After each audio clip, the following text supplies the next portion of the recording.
Bonjour à tous, ravi de vous retrouver pour ce nouvel épisode du Garage, l'émission de tous les moteurs de Watch TV, que j'ai l'honneur et l'avantage de présenter avec Driss Abdi. Salut Driss. Bien le bonjour Alexandre, comment ça va ? Ça va pas mal, je te remercie. Prêt ? Ouais, alors n'oubliez pas que vous pouvez retrouver tous les épisodes du Garage sur le site watch.tv et sur les podcasts iTunes, c'est gratuit, il suffit de s'abonner, que vous pouvez également nous suivre sur Twitter et poser vos questions et réagir à l'émission avec le hashtag #LeGarageWatch. Je vous rappelle également que Watch TV est disponible sur les principales box ADSL, sur les applications iOS, Android et Windows, et enfin que le Garage est en ligne sur la page auto de Yahoo France, notre partenaire pour cette émission. En deuxième partie d'émission, nous nous intéresserons au Super Bowl. Alors vous me direz que ça n'a aucun rapport avec l'automobile, mais figurez-vous qu'on en a quand même trouvé un, puisqu'on va l'attaquer sous l'angle de la publicité.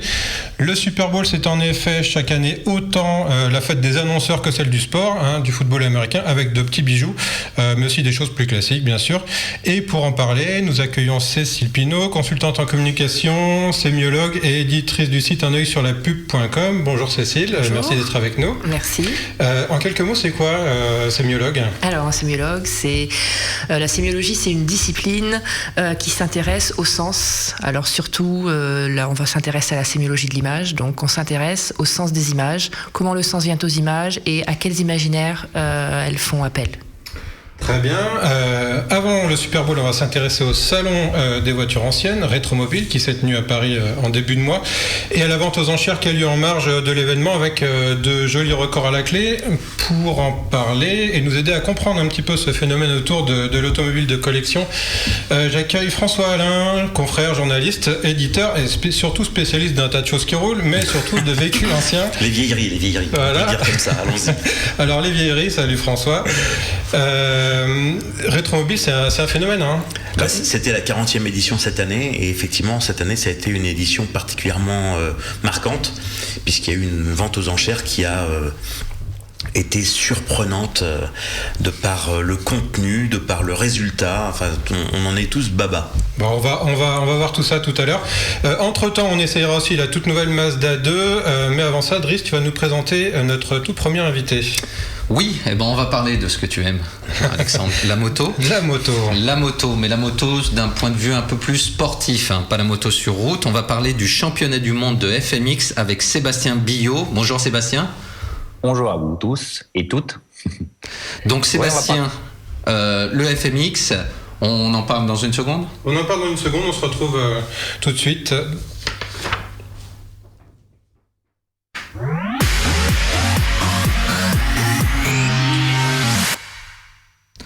Donc le FMX, Alexandre, est-ce que tu sais ce que c'est ? Je n'en ai strictement aucune idée. On va essayer d'éclairer ta lanterne. Donc c'est un championnat du monde. C'est extrême, non, j'imagine ? Il y a de l'idée. Donc c'est un événement qui va se dérouler le 28 mars à Tours. Donc Sébastien, je pense que vous êtes le mieux placé pour nous en parler. Qu'est-ce que le FMX ? En fait, FMX, ça veut dire Freestyle Motocross. Freestyle pour le F, MX. Et en fait, SX, c'est Supercross. Donc en fait, c'est Freestyle Motocross. Donc le MX, en fait, est un diminutif de motocross, en fait. Parce que c'est une discipline, on va dire, qui fait partie qui est un peu moitié action sport et motorsport. C'est-à-dire, entre le surf et la moto de route, un peu extrême, et donc qu'on pratique avec des motos de cross traditionnelles, qui sont simplement en fait un peu modifiées au niveau des suspensions et des prises, on va dire un peu au niveau de la selle, du guidon, enfin des choses un peu techniques pour améliorer la moto.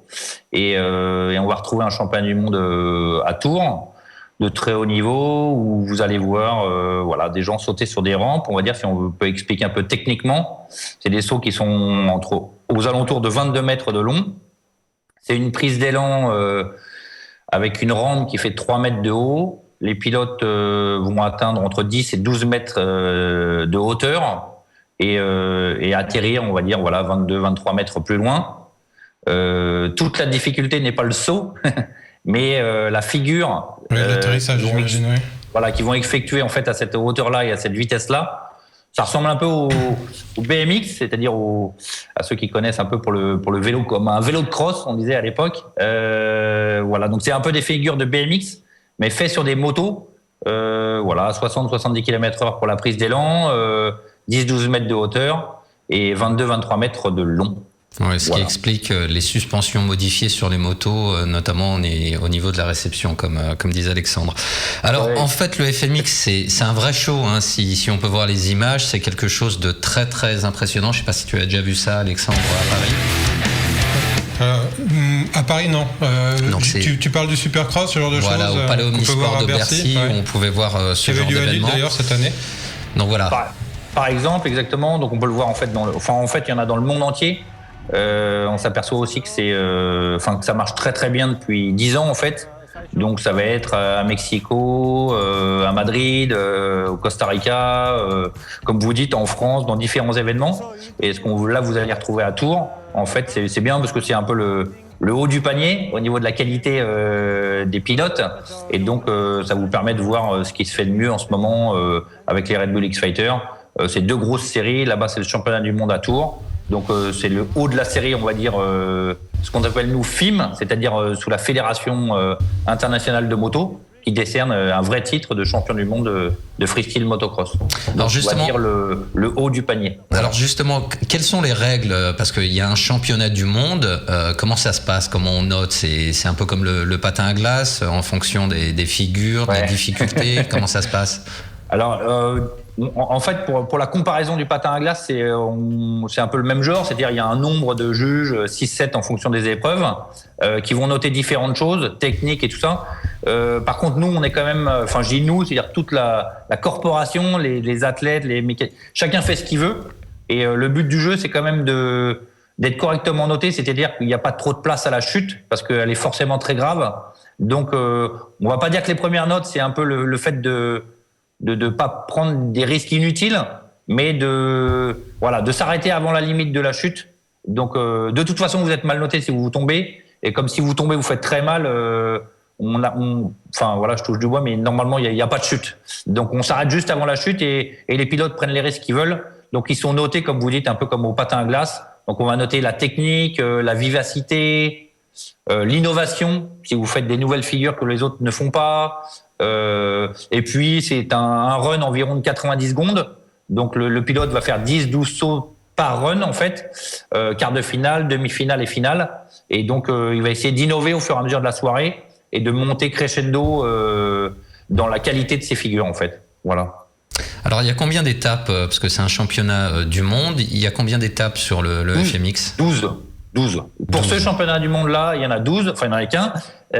Après il y a d'autres séries qui sont plus des shows ou qui sont un peu différentes, le Nitro Circus, les Red Bull X-Fighter. Là c'est vraiment le vrai championnat du monde de freestyle motocross qui décerne un titre, le seul, en fin d'année. Et qui a 12 étapes à travers le monde, en Chine, en Espagne, en Allemagne, qui traversent un peu et l'Europe et le reste du monde avec 10-12 pilotes de très très haut niveau. Voilà. Donc effectivement Berlin début mars, Tours fin mars. Justement, tiens, pourquoi Tours? Ça m'a un peu étonné. Bon, ce qui est bien que ça se passe un peu en province, mais c'est vrai qu'on a plus l'habitude de voir ce type d'événement dans les grandes capitales européennes. Alors qu'est-ce qui a motivé le choix de Tours? Ce qui se passe en fait, c'est l'espace aussi. Et puis il faut savoir que le directeur de la salle de Tours en fait, c'est Denis Schwock. Et Denis Schwock, je pense qu'il y a une quinzaine d'années, c'est lui qui a fait le premier événement de freestyle motocross en France. Un truc génial. Et donc entre-temps il a fait d'autres choses et je pense qu'il revient un peu à ses premiers amours et c'est quelqu'un de très très sérieux. Donc en fait la hauteur de la salle, la place de la salle, le fait que ça soit un peu proche d'Orléans, enfin c'est pas très loin de Paris non plus et tout ça, donc ça touche quand même beaucoup de monde. Et à Tours tous les événements marchent très bien, que ça soit motorsport ou les concerts et ainsi de suite. Donc lui il préfère prendre moins d'événements mais que des beaux trucs et je pense que les gens du championnat du monde de freestyle, ils se rapprochent des salles qui marchent. Donc à Tours, ça marche très bien. Donc voilà, ils viennent se glisser là et je pense que c'est un peu central au niveau de la France. Ça permet d'avoir des gens de différentes régions et et normalement ça va être un beau résultat. Voilà. Ouais, c'est encore une fois un beau show. Alors vous, Sébastien, vous êtes le manager de Taka Higashino, j'espère que j'ai bien prononcé son nom, qui est un pilote japonais qui a la particularité d'avoir remporté 2 fois médaillé d'or aux X Games, et il sera présent uniquement sur cette étape. Exactement. Savoir pour les X Games, pour les gens qui ne savent pas, c'est un peu les Jeux Olympiques des sports extrêmes. Donc double médaille d'or, c'est comme quelqu'un en ski ou dans un sport un peu plus traditionnel, on va dire, ou olympique. Quelqu'un qui serait double médaille d'or olympique, lui il est double médaille d'or des X Games. Donc c'est vraiment la compétition qui se fait sur une seule journée aux États-Unis et qu'il a déjà remporté 2 fois. Là on le voit à l'image, on est à sa place sur la moto, on se rend compte de ce que ça fait quand on est au guidon. Faut pas avoir mal au cœur, faut pas être sensible au mal des transports. Faut faire attention, il n'y a pas de place non plus pour les fous, faut savoir s'arrêter avant la limite. Donc c'est quelqu'un de très très agile, en plus il est un peu petit, c'est un peu plus facile pour lui. C'est quelqu'un qui travaille beaucoup et c'est vrai qu'il sera, en fait c'est Denis, donc le promoteur de l'événement, qui lui a voulu encore rajouter encore un peu plus au plateau qui était déjà de bonne qualité. Il a voulu vraiment, on va dire, fignoler quelque chose de très haut niveau. Donc, il m'a demandé, dans les 2-3 qui n'étaient pas forcément présents, quelqu'un qui était vraiment très connu et de très haut niveau.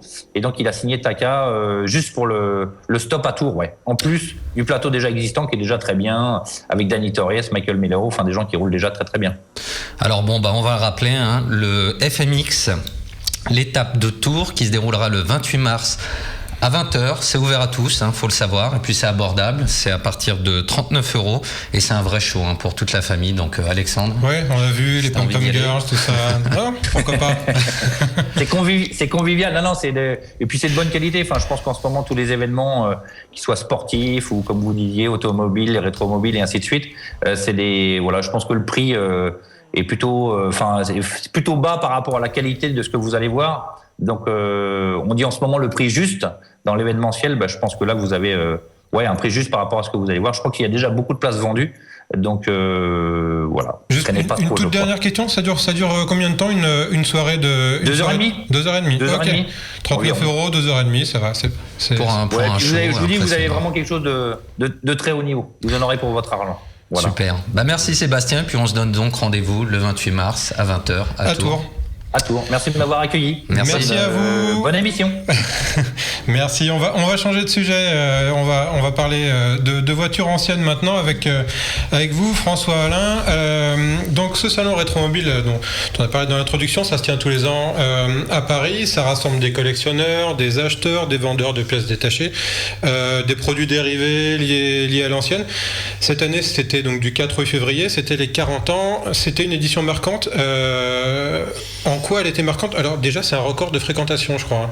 Oui, moi j'ai pas eu les chiffres, mais je pense que 119 000 visiteurs, 26% de plus que l'année dernière. J'allais dire même un peu plus, mais en fait, il y a plusieurs choses. C'est une manifestation qui a donc commencé il y a 40 ans dans la gare de la Bastille, qui était une petite bourse d'échange sympathique, et c'est devenu un grand salon international. Alors, avec les avantages et les inconvénients que ça représente, c'est-à-dire que ça s'est extrêmement professionnalisé. Il y a des marchands qui viennent d'un peu partout, donc il y a des très très très belles pièces, des choses totalement inaccessibles pour les 3/4 des gens. Mais je crois que l'intérêt de Rétromobile, c'est de conserver cette espèce de dualité entre des choses qui font rêver le commun des mortels, mais qui n'est pas accessible pour 99% des gens. Et puis justement le côté club qui sont présents, soit par l'aide des marques qui sont encore existantes ou qui ne le sont plus. Les professionnels qui sont là pour vendre de la pièce détachée, alors il y a un peu de tout à tous les prix, donc ça c'est intéressant parce que quelqu'un qui vient pour chercher une pièce pour sa 2 chevaux, pour sa 4 chevaux, il peut trouver, tout en ayant la visibilité de choses totalement extraordinaires qui ne s'offrira sans doute jamais. Bon, ça c'est super important parce que pour moi, un salon comme ça, il faut que on trouve les deux, c'est-à-dire qu'on doit pouvoir trouver effectivement le rétroviseur de sa Dauphine et puis aller voir une voiture dont on rêve, qu'on s'achètera peut-être un jour, mais qu'on s'achètera peut-être jamais. Les deux sont pas du tout antinomiques. Pour moi, au contraire, je pense que c'est très bien d'avoir les deux. Et Rétromobile, c'est ça. Et j'espère que dans les années qui viennent, ça restera ça. À côté de ça, il y a un événement important qui a lieu tous les ans à Rétromobile. Enfin, 2 événements importants qui sont en général les anniversaires. Bon là c'était les 40 ans effectivement du salon, et puis chaque marque présente des anniversaires. Trouve un anniversaire, voilà. La R16, et puis, la marque Alpine, les ventes aux enchères. Voilà, c'est les deux Ouais. choses qui sont assez marquantes, qui sont les rendez-vous habituels, et même on peut dire une troisième qui sont les animations, parce que l'équipe de Rétromobile chaque année imagine Là, on le voit des avec démonstrations. le char Tigre notamment, hein, qui était un très bon exemple. Chaque année, l'équipe de Rétromobile se donne le mal de trouver des idées originales pour présenter des choses inattendues. Voilà. Ça, c'est super bien parce que du coup, ça n'est pas qu'un salon statique. On a aussi de l'animation et ça, c'est très important. On a une idée du profil du visiteur type de ce salon où c'est vraiment très éclectique. Ben, je pense que c'est ça qui est chouette, c'est que c'est très éclectique. Et tant mieux. Et surtout, tant mieux. Parce qu'on a des gens de toute origine, de tous les styles, de tous les moyens financiers. On a aussi on le sent quand on est sur le salon. Le week-end, c'est plus familial, c'est plus de la balade, c'est de la visite. On a des gens peut-être moins experts entre guillemets le week-end que la semaine. Et tant mieux. Je veux dire, ça permet à tout le monde de venir. Et il y a des vocations qui naissent sur les stands, notamment de clubs, notamment pour les voitures populaires. On voit des gens arriver qui vous disent j'ai jamais eu de voiture ancienne, j'aimerais commencer. Est-ce que vous croyez que je dois commencer par je sais pas quoi, une 403, une 2 chevaux, etc. C'est génial. Ouais. C'est cher la voiture rétro, le ticket d'entrée. Non, alors le ticket d'entrée, il faut que les gens ne l'oublient jamais, c'est que le ticket d'entrée dans une voiture ancienne, c'est très très bas. On trouve des voitures anciennes complètes en ordre de marche, parfois pour quelques centaines d'euros. Alors bon, évidemment, si on met quelques milliers d'euros, on a quelque chose de mieux, mais on démarre extrêmement bas. Alors évidemment, les gens ont toujours en tête les images de Ferrari à X millions, mais bien sûr, il y a les deux extrémités et c'est ça qui est formidable. Est-ce que le phénomène Youngtimers, qui sont ces autos un petit peu récentes mais presque déjà anciennes, déteint sur Rétromobile, est-ce qu'on commence à trouver ce genre de voiture? Et heureusement, parce qu'il faut pas. Il y a un truc très simple, c'est que, enfin, c'est mon point de vue, c'est que on commence généralement la collection par les voitures de son enfance. Ça, c'est une règle d'or. Et c'est vrai que c'est une règle qu'on peut appliquer à pratiquement tous les collectionneurs. Ils ont tous commencé par collectionner les voitures de leur enfance. Donc c'est le côté Madeleine de Proust. Exactement. La R16 de papa. Exactement, c'est totalement ça. Donc il est logique aujourd'hui que quelqu'un qui a 25 ans, pour lui, la voiture de son enfance, c'est la 205 GTI. Pour les gens de mon âge, c'est effectivement plus les R16, les 204, etc. Bon. Et chaque génération. Alors le problème qui se posera à terme, c'est qu'évidemment, les gens qui collectionnent ce qu'on appelle les ancêtres, c'est-à-dire les voitures d'avant 1914, par définition, ils sont plus là. Donc, qui reprendra la suite? Est-ce que toutes ces voitures-là sont destinées à être uniquement dans des musées, donc de devenir des choses qu'on va voir mais qui ne vont plus forcément rouler? Il y a un problème là-dessus. Mais souvent, les gens qui collectionnent finissent par s'ouvrir à d'autres époques que la leur. Et en vieillissant, souvent, on s'intéresse à des voitures nettement plus anciennes. Qu'est-ce qu'il y avait comme modèle très marquant? Alors, je vais dire en choses accessibles et puis en choses carrément très prestigieuses cette année, il y a eu pas mal d'anniversaires comme chaque année, puisque c'est un peu le thème récurrent. Donc les 3 marques françaises notamment présentaient. Alors il y avait l'anniversaire des 60 ans de la DS chez Citroën, qui est une voiture marquante historiquement, visuellement, parce qu'en termes de design aussi, c'est une voiture qui a marqué. C'est plus qu'une voiture. Il y a la R16 chez Renault qui fêtait ses 50 ans. C'est un peu la première voiture à vivre. berline à Lyon. Donc c'est aussi assez novateur pour l'époque. Et chez Peugeot, il y avait la 204 qui elle aussi était une voiture intéressante parce que elle révolutionnait le style chez Peugeot et la technique aussi. On passait à la traction avant, moteur transversal en alliage, frein à disque. Enfin, on changeait d'époque. Voilà. Donc ça, c'est les 3 choses importantes. Nos confrères du magazine Youngtimers justement présentaient une saga Matra qui était intéressante puisque Matra est aussi une marque qui a eu une histoire intéressante, donc très axée sur les années 60, 70 voire 80, avec des produits qui étaient toujours des trucs un peu décalés mais intéressants et qui ont marqué les époques. Et puis ensuite les thèmes de chaque expo organisée par les gens de Rétromobile. Oui, parce que voilà, il y a aussi des expos. Alors cette année il y avait le Pegaso. Voilà, il y avait le constructeur exactement. espagnol Pegaso qui a fait quelques voitures très atypiques et très belles. Il y avait un collectionneur italien, Lopresto, qui a amené des voitures assez extraordinaires. C'est des voitures italiennes, hein, c'était plus des Lancia, des Fiat, des Alfa, etc. Mais c'était très très très beau, très intéressant, parce qu'il collectionne que les voitures uniques ou extrêmement rares, et donc il y avait des choses de très très surprenantes. Et puis chaque marque amène des trucs. Porsche, par le biais de Porsche Classique, a restauré pas mal de voitures. Donc il y avait une espèce de concours interne entre les concessions Porsche. Voilà, il y a des tas de choses intéressantes. Chaque année, on n'est jamais déçu, parce que même si les gens voient des choses régulièrement identiques, chaque année ça change. Donc c'est de toute manière chaque année un nouveau spectacle. Ce que j'allais demander, tiens, justement, le Rétromobile se tient tous les ans, hein, c'est pas comme le salon de l'auto. Tous les ans, oui, c'est tous les ans. Et donc depuis l'année dernière, c'est dans le hall numéro 1, qui est le grand hall mythique du salon de l'auto. Donc en plus, c'est assez drôle de retrouver des voitures qui sont souvent des voitures des années 60 par exemple, exactement au même endroit qu'il y a 40 ou 50 ans, puisque le salon de l'auto s'est installé au Parc des Expos en 62. Donc voilà, quand on a vu cette année les R16, 204 et autres DS, elles étaient quasiment au centimètre près, au même endroit qu'il y a 40, 50, 60 ans. Donc c'est un petit clin d'œil rigolo. C'est intéressant ce parallèle avec le salon de l'auto, parce que si on regarde les chiffres, hein, c'est quoi? C'est 5 jours, Rétromobile, presque 120 000 visiteurs cette année, tous les ans. Le salon de l'auto, c'est tous les 2 ans, ça dure 15 jours. Il y a quoi, 2 millions de visiteurs. C'est presque plus dense en termes de fréquentation sur un seul hall. Absolument, sur un seul hall, sur seulement 5 jours. Il faut reconnaître qu'on a de plus en plus de mal à circuler dans les allées. Donc tant mieux, ça prouve que c'est un succès continu. Et les 5 jours sont pleins. C'est-à-dire qu'il y a eu une époque où on savait que le jeudi, par exemple, était un jour un peu plus creux. C'est fini, c'est plein.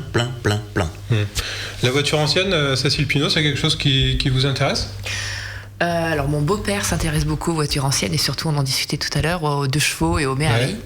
Et du coup, c'est vrai qu'il y a un petit côté nostalgique, c'est une autre manière d'aborder la voiture, l'automobile. On n'est plus du tout dans l'usage quotidien, mais là, on a un objet en fait, plus un objet qu'une voiture pour aller faire ses courses.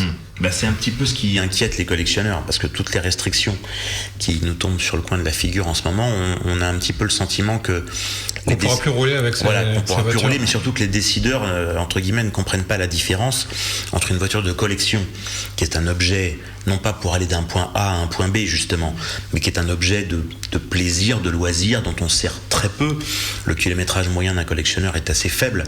Et quelqu'un qui, effectivement, va rouler dans une vieille voiture polluante pour aller au boulot tous les jours, qui, lui, va effectivement polluer pas mal. C'est 2 choses différentes. Or, dans la législation, pour l'instant, il n'y a pas trop de distinguo. Donc, on est un peu inquiet. Et est-ce qu'il y a moyen, justement, même pour ces vieilles voitures, de les rendre un petit peu moins polluantes, sans gâcher? Il y a quelques astuces, il y a quelques artifices pour les faire moins polluer, bien sûr, notamment les entretenir et les régler, etc. Mais de toute manière, c'est ça qui est fondamental, c'est que les voitures de collection roulent globalement peu. Ça n'a rien à voir avec quelqu'un qui s'en sert pour aller bosser tous les jours et qui va faire un grand nombre de kilomètres. Donc c'est un faux problème pour 95% des collectionneurs. C'est ça le gros problème.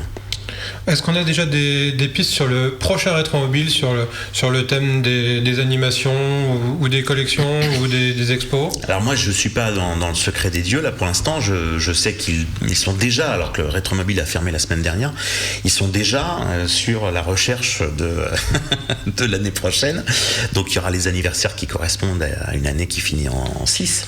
Mais il y a évidemment, comme chaque année, des idées à exploiter pour de l'animation originale. Alors on l'a dit au début, Rétromobile, c'est aussi l'occasion de faire des achats. Et alors, il y a particulièrement cette année une vente aux enchères, comme il y en a régulièrement organisée par Arcurial, en marge du salon. Alors, cette vente, elle a eu plusieurs particularités. Bon, la première, c'est qu'elle a totalisé 46 millions d'euros d'enchères. Hein, c'est pas mal. Enfin, dans le domaine de la collection, c'est un beau score. Moi, je reconnais, alors il y a un truc qui m'a toujours étonné, je reconnais que les commissaires-priseurs parlent toujours du chiffre global.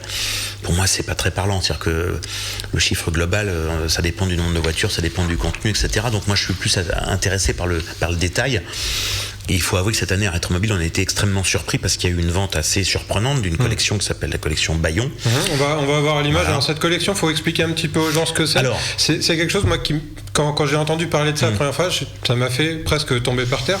On a l'impression que c'est irréel. On voit ça, c'est les voitures telles qu'elles ont été découvertes. Absolument. Dans un hangar. Alors en 2 mots, la collection Bayon, Roger Bayon, c'était un monsieur qui a fait fortune pendant les 30 Glorieuses, qui était transporteur et qui a mis de côté en fait pendant des années des tas de voitures. L'idée originelle, c'était de pouvoir monter un jour un musée. Malheureusement, ça ne s'est pas fait. Il a eu un revers de fortune qui fait qu'il y a eu une vente aux enchères judiciaires à la fin des années 70 où une partie des voitures ont été vendues, une autre partie est restée et moi j'ai eu la chance d'aller sur place dans les Deux-Sèvres là où étaient les voitures réellement, et ce qui était complètement surréaliste, c'est de voir garer côte à côte des voitures totalement populaires qui n'ont entre guillemets aucune valeur financière. On a vu, il y avait une Ford Taunus, je crois. On voyait côte à côte une Ford Taunus, Porsche, une Bugatti, ensuite une R12, ensuite une Voisin, ensuite une 204. Donc il y a un côté complètement surréaliste. Mais ça prouve aussi que les vrais collectionneurs ne collectionnent pas par rapport à la valeur de la voiture, mais par rapport à un sentiment, par rapport à une passion pour un modèle. Et les vrais collectionneurs qui ont parfois des voitures qui valent beaucoup d'argent et des voitures qui valent pas beaucoup d'argent, ont la même préférence pour les deux. Et dans la collection Bayon, c'est exactement ça. Et le problème, c'est qu'il y avait des voitures formidables qui sont restées pendant des années et des années à l'humidité, au froid, à la pluie, mal protégées, et on se retrouve avec un cas de figure surréaliste, de voir des voitures parfois rarissimes qui ont eu un gros succès auprès des acheteurs à des prix objectivement complètement déraisonnables, parce que la plupart de ces voitures sont pas restaurables, elles sont reconstructibles mais pas restaurables. Ce qu'il faut expliquer, c'est ce qu'on a vu à l'image là. Donc c'est les voitures telles qu'elles étaient exposées avant la vente, et elles ont été vendues dans cet état. C'est pas ça, c'était pas une exposition de musée. Non. Donc c'est un cas de figure très, très particulier. Absolument. Donc il y a eu des prix vraiment déraisonnables. Malheureusement, comme d'habitude dans ce genre de vente, on sait qu'il y a beaucoup de voitures qui sont parties à l'étranger, qui ne resteront plus en France. Bon, voilà, c'est la loi du genre.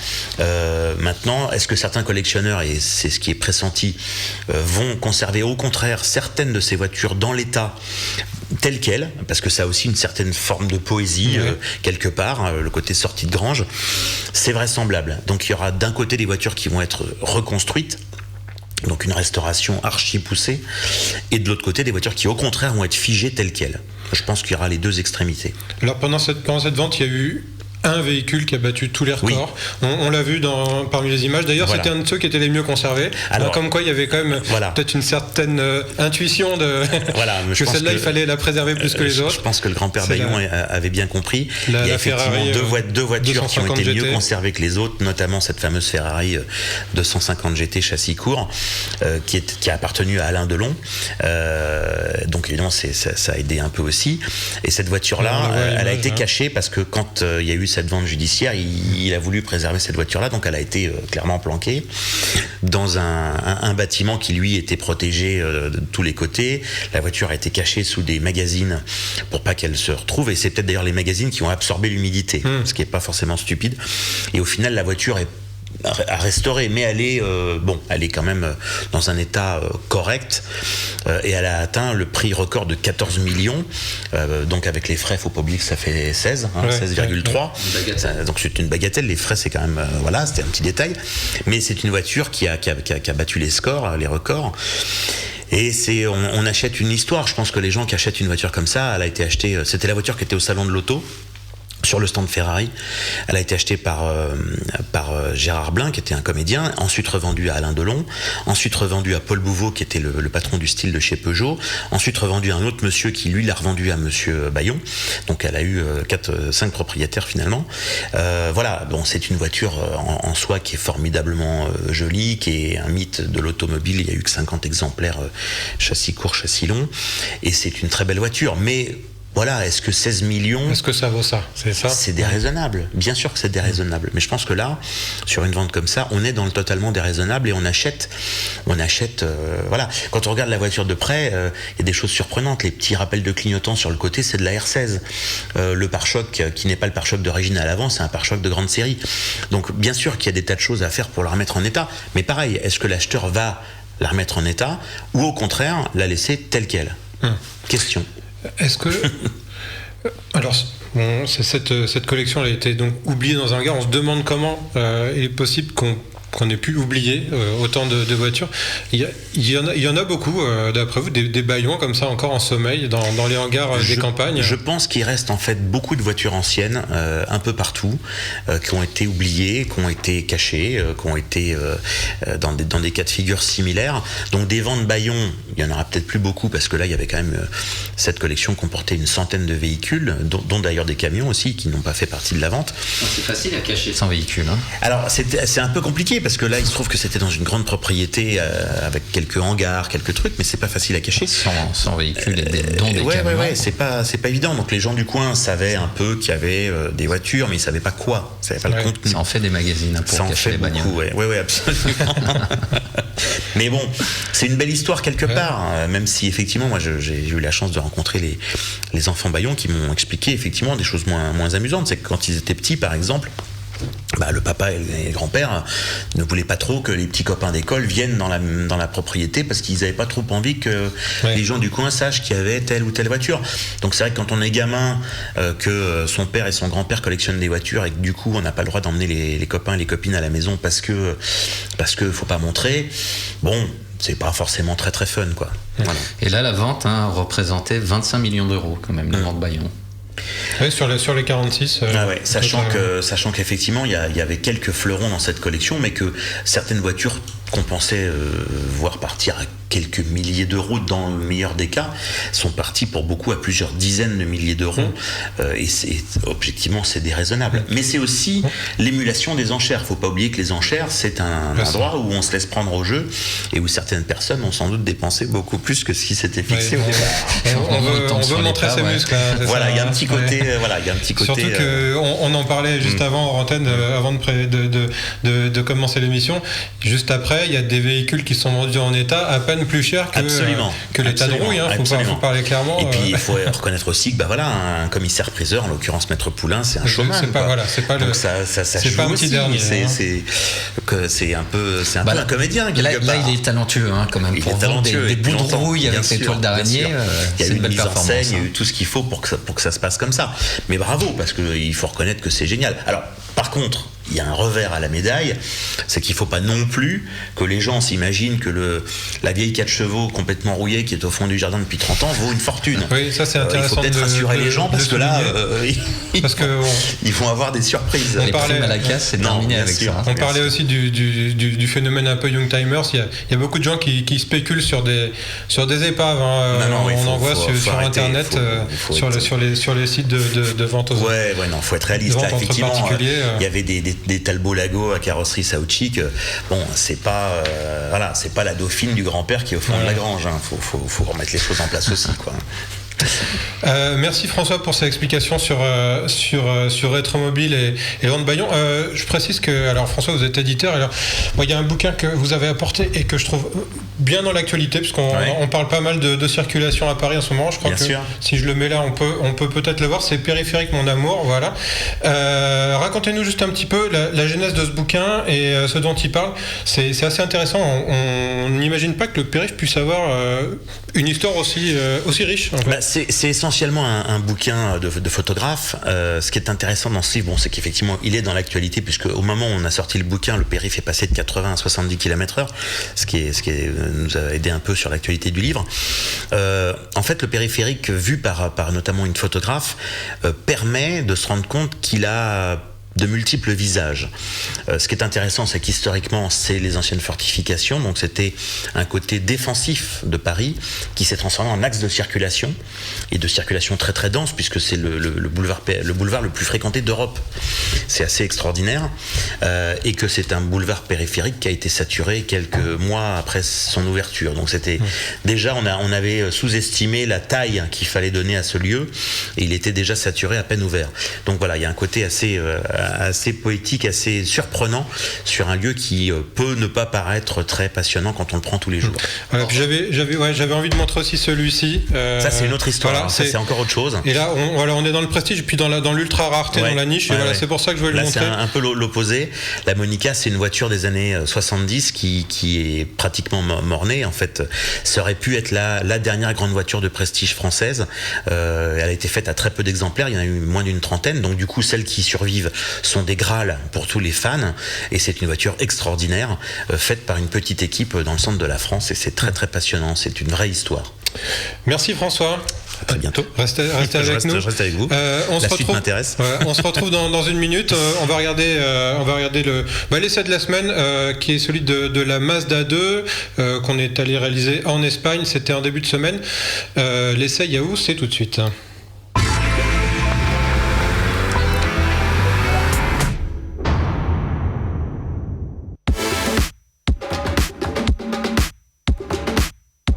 En automobile, c'est parfois et même de plus en plus souvent, j'ai envie de dire, comme dans les fables de La Fontaine. L'histoire de la grenouille qui veut se faire plus grosse que le bœuf. Les petites citadines cherchent à devenir de plus en plus grandes, de plus en plus polyvalentes. Et c'est peut-être encore le cas avec l'essai aujourd'hui de la nouvelle Mazda 2.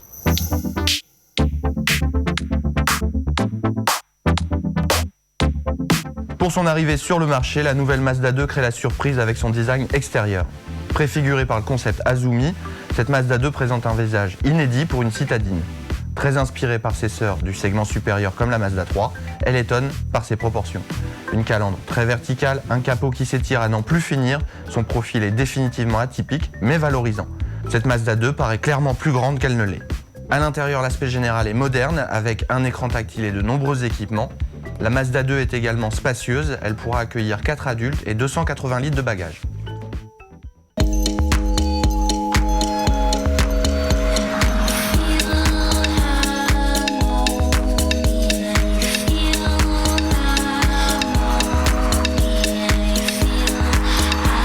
Alors volant en main, il faut savoir que cette nouvelle Mazda 2 bénéficie d'un châssis complètement inédit. La base technique de Mazda a été entièrement revue par rapport à l'ancienne génération, que ce soit le châssis, les trains roulants ou même les motorisations. D'un point de vue moteur, Mazda propose aussi des blocs complètement inédits au lancement de cette Mazda 2. On a un moteur diesel 1,5 litre de 105 chevaux et ensuite on a deux blocs essence également de 1,5 litre de cylindrée pour 90 chevaux et 115 chevaux.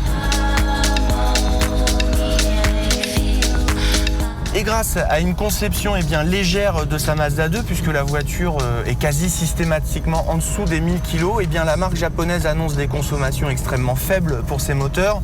3,4 litres homologués pour le diesel et autour de 4,5 litres pour les moteurs essence.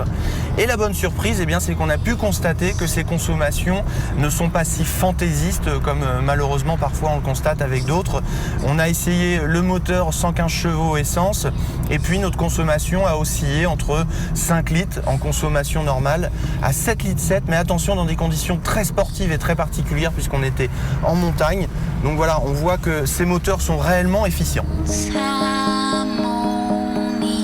Et puis l'autre bonne surprise pour cette Mazda 2, c'est que la nouvelle plateforme offre réellement un bel agrément en termes de conduite. On va avoir une voiture qui a une très bonne direction, une tenue de route vraiment ultra précise, c'est difficile de la mettre en défaut. Et puis dans le même temps, un confort de suspension qui reste assez marqué, assez présent.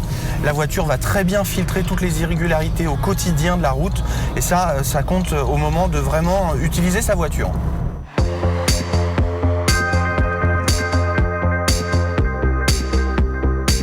Fin de notre essai de la Mazda 2 et contrairement à la grenouille, vous le voyez, comme dans la fable de La Fontaine, elle n'a pas explosé. Bien au contraire même, j'ai envie de vous dire, elle réunit quand même de très nombreuses qualités, que ce soit d'un style qui est assez décalé par rapport à ses concurrentes françaises reines du marché. La qualité, Mazda a fait vraiment beaucoup d'efforts à l'intérieur pour présenter une très belle voiture. Et puis enfin, avec quelques centimètres de plus par rapport à ses concurrentes, elle présente une très belle habitabilité. Alors si la somme de ces qualités vous séduit, sachez que cette Mazda 2 se propose à partir de 17 400 € sur un cœur de gamme essence très bien équipé, 19 400 € avec un moteur diesel toujours avec une finition généreuse. Donc vous le voyez avec sa polyvalence renforcée sur le segment des citadines grâce à son gabarit plus que généreux mais certes peut-être un petit peu moins pratique à stationner en ville. Cette citadine japonaise a toutes les cartes en main pour venir jouer le trublion de sa catégorie. Voilà pour cet essai Mazda avec l'ami Vincent Beaucousin-Jamelin de Yahoo. On va changer de registre avec vous, Cécile. On va parler du Super Bowl. Donc Cécile Pinault, sémiologue, consultante en communication. On va s'intéresser donc aux publicités diffusées pendant cette grande messe du sport américain. Évidemment, les publicités liées à l'automobile. C'est une espèce de compétition dans la compétition, hein, la publicité pendant le Super Bowl. Tout à fait. C'est un format particulier. Déjà, les annonceurs sont assurés d'avoir énormément de personnes devant leur poste de télé. Et puis aussi, ça offre une sorte d'écrin aux agences de pub et aux annonceurs, puisqu'on a des longs spots d'une minute 30 pour certains, pas tous, parce que la minute, ou même la seconde de spot publicitaire est excessivement chère. 4 millions de dollars les 30 secondes. Voilà. Donc, mais c'est amorti par le nombre de gens qui regardent le Super Bowl. Ce qui est intéressant, on peut le comparer justement, ce format publicitaire d'une minute 30, où on a des sortes de... c'est des publicités qui sont des mini-films de cinéma. On a un peu la même chose en France avec les publicités pour parfum, par exemple, qu'on voit dans les salles de cinéma, où là aussi, on est dans une mini-production.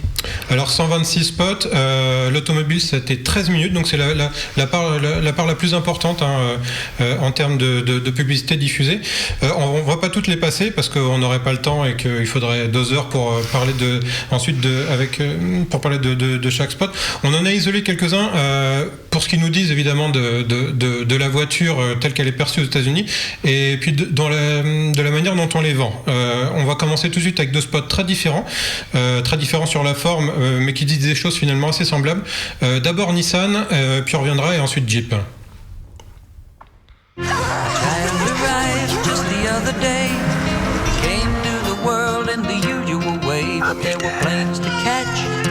To pay.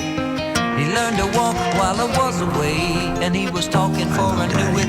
And as he grew, he'd say, I'm gonna be like you, Dad. You know I'm gonna be like you.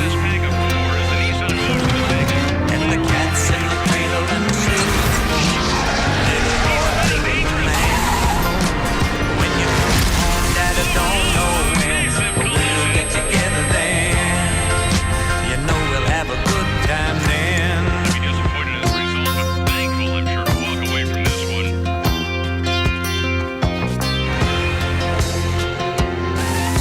My son turned 10 just the other day. He said, thanks for the ball, Dad, come on, let's play. Can you teach me to throw? I said, not today, I got a lot to do. He said, that's okay. And then he walked away, but he smiled at the tip and said, I'm gonna be like him. You know I'm gonna be like him.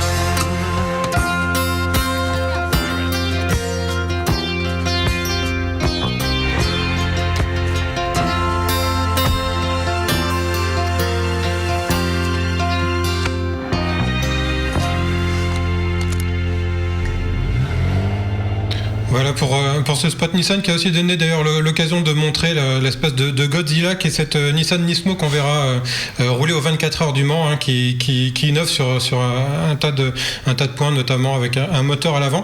On va regarder le film de Jeep et ensuite on parle de ces 2 films. This land is your land, and this land is my land. From California to the New York Island, from the Redwood Forest to the Gulf Stream waters, this land was made for you and me. As I went walking a ribbon of highway, I saw above me skyway, and I saw below me a golden valley. This land was made for you and me. I've roamed and rambled and followed my footsteps to the sparkling sands of the diamond deserts, and all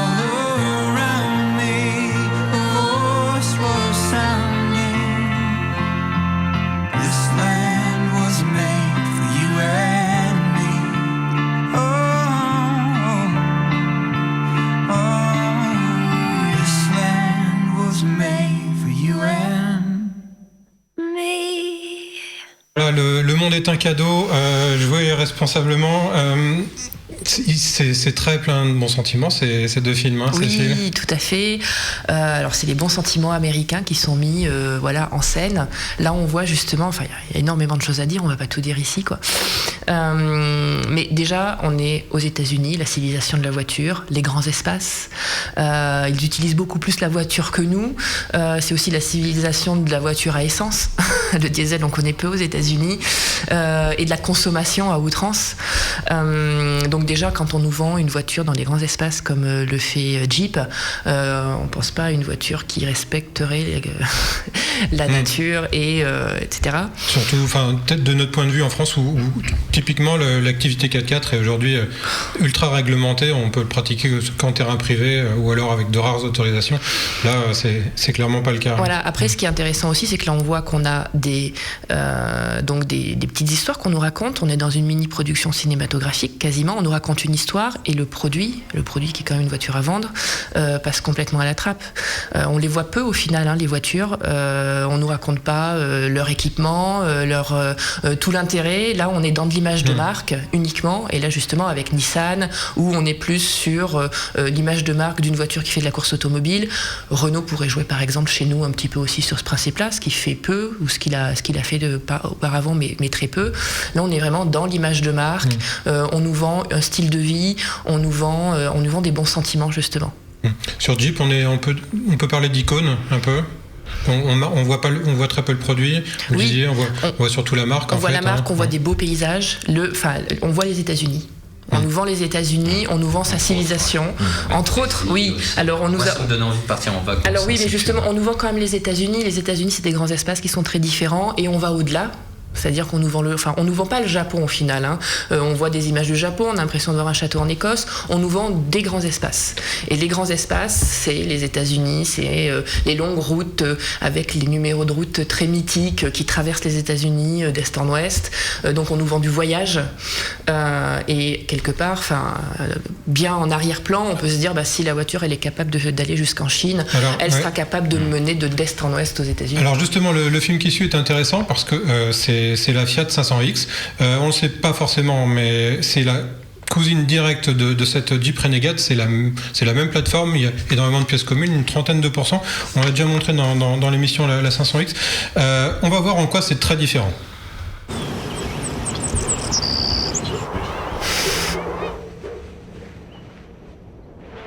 Amore.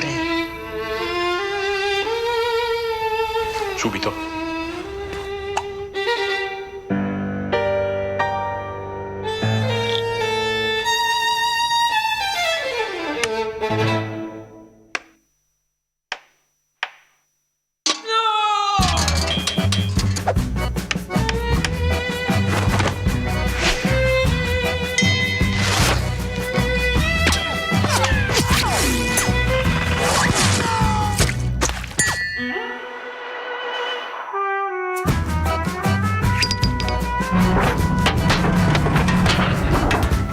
Mais elle est italienne. The all-new Fiat 500X crossover. L'idée est bonne. Bigger, more powerful, and ready for action.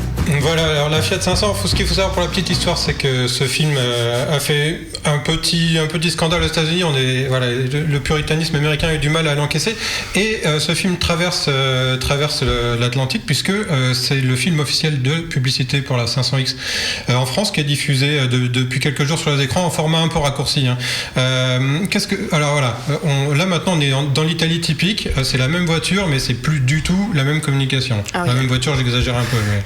Alors là, elle est extrêmement intéressante, cette publicité, à plein de niveaux. Alors déjà, en tant que sémiologue, le premier article qui a été écrit en sémiologie, c'était sur l'italianité des pubs Panzani qui étaient publiées en France, qui étaient diffusées en France. Donc l'italianité, c'est-à-dire quand on parle aux Français, ou là pour le coup c'est aux Américains, quand on veut leur parler de l'Italie, on leur parle comment ? Quels vont être... voilà. Et donc aux Américains, on leur parle de l'Italie comment ? De cette manière, le linge, l'architecture, un couple un peu vieux... mais quand même coquin. Mais quand même coquin, exactement. Dans une ambiance toute particulière, avec de l'humour. Donc ça, c'est le premier point, le petit clin d'œil. Ensuite, j'ai pris des notes. Ce qui est intéressant, c'est qu'elle se démarque beaucoup donc par l'humour, et ça c'est aussi un exercice de style dans le Super Bowl, c'est qu'on a aussi toute une catégorie de publicité qui est là pour se faire remarquer avec un humour particulier, et là pour le coup ça fonctionne plus ou moins bien. En tout cas ça s'est adressé à une certaine cible qui a bien réceptionné la pub, alors que d'autres ont un peu grincé des dents. Et puis aussi, troisième point important, là ils veulent nous vendre un crossover italien. Jeep, c'est quand même un des fleurons quand même américains. Donc là, ce qui est intéressant, on le voit beaucoup en France, et on voit que aux États-Unis, les constructeurs peuvent prendre cet angle-là. C'est que l'achat d'une voiture, c'est aussi un achat patriotique quand même. Dans la publicité automobile, un tout petit peu votre voilà. Donc c'est un achat. L'achat automobile est un achat patriotique. Ouais. On achète une voiture pas pour ses performances ou très peu. On l'achète parce que c'est une Citroën, parce que c'est une Mercedes, parce que c'est une voiture haut de gamme, mais très très peu pour des détails techniques, à part les gens qui s'y connaissent vraiment et qui vont avoir un achat très ciblé. Donc c'est beaucoup de l'image de marque. Donc là il faut vendre une voiture italienne. L'Italie n'est pas réputée pour ses grands espaces, elle n'est pas forcément réputée pour ses SUV non plus. Et en plus il faut la vendre à un public quand même très, très important, très connaisseur de ce secteur-là. Et en France, nous par contre, quand on veut nous vendre une voiture allemande, on sait pourquoi on achète une voiture allemande, et on va nous vendre l'Allemagne et la sécurité, la fiabilité allemande. Et Renault nous avait fait d'ailleurs une campagne incroyable sur justement les Italiens, les Anglais, les Français, et pourquoi acheter une voiture française. Alors, vous parlez de voiture allemande, on va parler... Oui. On va passer en Allemagne justement, vendre un véhicule électrique au pays du V8 essence. Ça pourrait passer pour mission impossible. Alors pourquoi pas en faire une évidence? Regardez ce spot très astucieux, il est signé BMW. On revient dans une minute. Back now at 56 past, I wasn't prepared to translate that. That's that little right. mark with the A and then the ring around it. At? See, that's what I said. Katie said she thought it was about. Yeah. But I'd never heard it. I'd never heard it said. I'd always seen the mark. There it is. At amfeedback.com. I mean, what is internet anyway? What do you write to it like mail? There's Allison. Can you explain what internet is? See, that's what I said. What do you mean there's nothing under the hood? Katie said she thought this was a car. Yeah. And it's built using wind? Like from a windmill? Or a fan? Or a turbine? Or a fan vine? Wow. I mean, what is i3 anyway? Allison, can you explain what i3 is? The all-electric BMW i3, built in a wind-powered factory with the strength of carbon fiber and BMW performance. Come on, loosen up, Gumbel. Can you twerk? Maybe. Voilà, humour, un petit peu décalé, évidence, ce petit clin d'œil à Internet qui semblait complètement farfelu il y a 20 ans à peine. Qu'est-ce que ça nous dit, ça? Alors ça nous dit plein de choses. Déjà, c'est qu'on ne vend pas une voiture électrique de la même manière aux États-Unis qu'en France. Nous, les voitures électriques, quand on nous vend des voitures électriques haut de gamme, alors celle-ci ça va être un petit modèle, mais c'est toujours assez haut de gamme, puis c'est quand même BMW. On va nous vendre du progrès, on va nous vendre un univers futuriste. Qui dit voiture électrique dit électricité, et on va être dans quelque chose d'assez haut de gamme. Au final, où on nous explique cette problématique énergétique en fait. Il y a eu des très belles publicités justement sur les voitures hybrides, et on voit un homme et une femme courir. L'homme représente le pétrole et la femme représente l'électricité, et on voit qu'ils se tiennent main dans la main et qu'ils vont encore plus vite. Donc vous voyez des images comme ça dans un univers très électrique, urbain, de nuit, etc. Là, on est plus presque dans de la pédagogie au final. Pédagogie et humour, mais pédagogie tout de même. C'est-à-dire qu'on essaie d'expliquer aux Américains que c'est possible, et s'ils veulent pas passer pour les neuneux d'il y a 21 ans, qui ne comprennent pas ce que c'est qu'une adresse email avec @.com, là on est dans le futur, on est dans l'avenir. Mais vous voyez un petit peu ce glissement où l'électrique aux États-Unis, ça reste quand même dans un milieu urbain, alors forcément parce qu'avec leurs grands espaces, comment ils vont faire pour recharger leur voiture tous les 100 km. Mais là, on est dans un milieu urbain, mais on est en train d'expliquer aux gens. Et on n'est pas du tout dans une vision de progrès, de futur, quelque chose de plus sérieux, de plus chic et de plus élégant aussi. Alors, est-ce que la publicité n'est pas un éternel recommencement qui a à montrer un spot assez intéressant, pas forcément pour l'histoire qu'il raconte, mais plutôt pour l'inspiration. On regarde le spot qu'il y a, on revient. You look fantastic. I feel great, Chad. I mean, you look... Thank you. You been working out? What you got, Chad? Pierce, I'm so glad you're here because I got a role that is perfect for you, man. Don't tell me. Action adventure. Sort of. All right, picture this. We open on you. You're driving in a beautiful car up a snowy mountain road. You're going... 200 miles an hour? No, 30. You look up in the trees and you see... Sniper. No, an owl. You come around a bend, there's something blocking your way. A missile launcher, right? No, a moose. A moose. What's the mission? Oh, there is no mission. Top secret, huh? Yeah, sort of. So you keep going towards the summit, your destination, and there it is. A cabin. A cabin. And it explodes. What? No, it's just a cabin. No explosions. No explosions, but there are fireworks. Oh, I like fireworks. Voilà, alors Cécile, quand vous avez vu ce spot pour la Kia Sorento, vous vous êtes dit, tiens, j'ai déjà vu ça quelque part. Oui. Et plus je la vois, plus je... Et alors on va le voir rapidement dans l'écran derrière moi. C'était il y a 2 ans. C'était pour Samsung. Et alors voilà, on raconte un petit peu l'histoire. Voilà, on a vraiment l'impression de voir les mêmes images. C'est un éternel recommencement, la pub. Pourquoi qui a fait ce film d'après vous comme ça je soupçonnerais que l'agence de pub soit la même. J'ai pas vérifié, j'ai pas poussé le vice jusque là. Donc on a une publicité en fait pour Samsung il y a 2 ans, une grosse publicité où se sont payés un acteur deux acteurs très connus, lui, un autre qu'on verra plus tard qui joue dans Breaking Bad, l'avocat justement, et puis un joueur de basket, je crois, ou de. Alors je sais pas ce que c'est de basket, peut-être que Driss saura l'identifier. Très connu, très connu, et où ils imaginent après dans le bureau comment faire une publicité, qu'est-ce qu'on pourrait mettre pour voilà, et en fait tout l'avocat de Breaking Bad, ils ont tous leur Samsung et c'est exactement le même univers. Alors par contre on peut aller très très loin en sémiologie sur la pub pour justement vendre un téléphone dans des bureaux, comment dire, il y a une sorte de, j'appelle ça de virtualité de la communication qui est de plus en plus importante dans l'imaginaire. Et surtout, donc, ce qui est intéressant, c'est que c'est le même scénario, c'est le même environnement, on se paye des stars, des grosses stars. En gros, c'est la même mécanique, les produits sont différents, on les vend de la même manière. En gros, ça veut dire que le produit compte quasiment pas, c'est juste la façon de le vendre. Ce qui prouve que le Super Bowl est un exercice de style, ce qui prouve qu'en publicité, mais je pourrais vous donner des milliers d'exemples, où en publicité, effectivement, parfois on radote un peu, mais parfois c'est des recettes qui fonctionnent, c'est des histoires qu'on raconte et qui parlent aux gens. Puis on fait appel à des imaginaires justement qui parlent aux gens et qui les encouragent à s'intéresser aux produits ou qui les resituent bien dans leur univers. Des recettes qui fonctionnent, parce que le site Edmunds, qui est un site de vente de voitures en ligne aux États-Unis, enregistre donc un petit peu les pointes de trafic après les diffusions. Alors pour Fiat, c'était plus de 14 000% de plus de trafic. Pour BMW i3, c'était 583%. Pour Mercedes, qu'on n'a pas eu, c'était plus de 2000%.